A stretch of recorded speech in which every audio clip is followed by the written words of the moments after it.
Moving small sheets of plywood like this around the shop isn't that big a deal.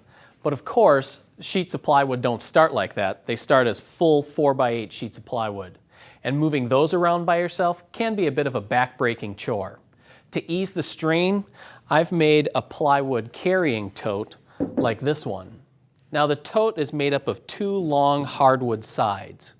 At the top, those sides are joined with a piece of dowel that I can use as a handle to get a good grip on the tote. On the opposite end of the tote, there's a hook assembly that captures the piece of plywood. It consists of a spacer and then a front lip so that when I set the piece of plywood in place, it can't slide out of the tote. So let's see how this works on a full-size sheet.